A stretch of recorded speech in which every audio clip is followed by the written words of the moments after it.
सभी को जय मसीह की। कल के वीडियो में हमने देखा कि आदम और हवा को परमेश्वर ने बनाया और अदन की वाटिका में रखा। जब आदम और हवा अदन की वाटिका में थे तो परमेश्वर प्रतिदिन उससे संगति करने के लिए आते थे। आदम को अधिकार था सभी चीजों पर। एक बार वो शैतान लूसीफर सर्प का रूप बना करके आदम की पत्नी हवा के पास आया और हवा से कहता है कि क्या परमेश्वर ने तुमको कोई कार्य ऐसा है जो करने के लिए मना किया है। तो हवा कहती है कि हाँ, परमेश्वर ने हमसे कहा है कि इस वाटिका के सारे फलों को तुम खा सकते हो, लेकिन उस भले बुरे ज्ञान के वृक्ष के फल को मत खाना, क्योंकि जिस दिन तुम उसको खाओगे मर जाओगे। वो शैतान कहता है कि तुम निश्चय ना मरोगे, क्योंकि परमेश्वर जानता है कि जिस दिन तुम उसका फल खाओगे तुम परमेश्वर के तुल्य हो जाओगे और तुमको भले बुरे का ज्ञान आ जाएगा। और हवा उस शैतान के बहकाने में आ जाती है और शैतान कहता है, देखो वो फल कितना मनभाऊ है, कितना देखने में अच्छा है, वो खाने में कैसा होगा। हवा उस फल को तोड़ती है, खुद खाती है और अपने पति को खिलाती है।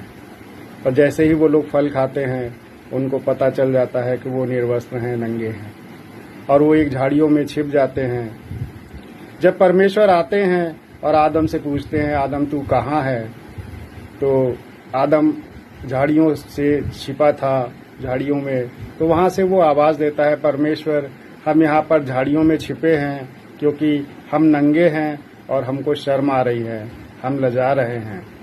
तो आदम को परमेश्वर ने कहा कि आदम, तुझको किसने बता दिया कि तू नंगा है, और क्या तूने उस वृक्ष का फल खा लिया जो मैंने खाने को मना किया था।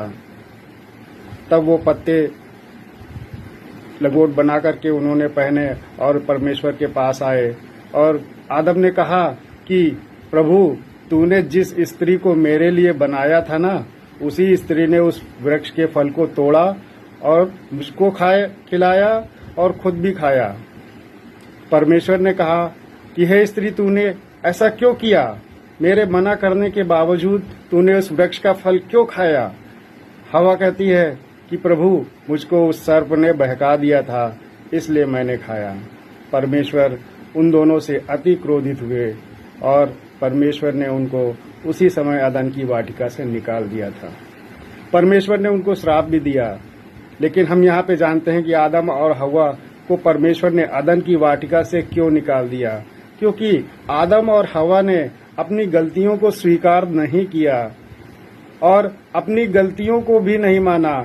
आदम ने अपनी गलतियों को हवा पर और परमेश्वर पर डाल दिया कि परमेश्वर, तूने जिस स्त्री को मेरे लिए दिया था उसी ने मुझको पाप में गिराया, और स्त्री ने अपना पाप, अपने दोष को उस सर्प के ऊपर डाल दिया।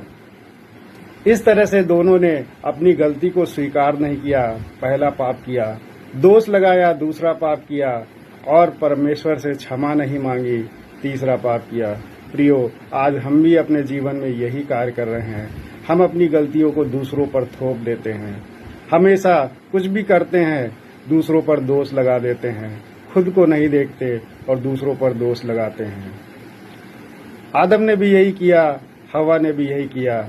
हम पश्चाताप नहीं करते हैं, क्षमा नहीं मांगते हैं, और क्षमाहीनता सबसे बड़ा पाप है। आज परमेश्वर चाहता है कि हम उसके चरणों में आए और अपने पापों के लिए अपने को मन को फिरा करके उसके पास आए और परमेश्वर से क्षमा मांगे। वो परमेश्वर दयालु है, हमारे पापों को अवश्य क्षमा कर देगा। और हमको अपनी गलतियों को भी स्वीकार करना है। हम अपनी गलतियों को स्वीकार नहीं करते और सबसे बड़ा पाप करते हैं।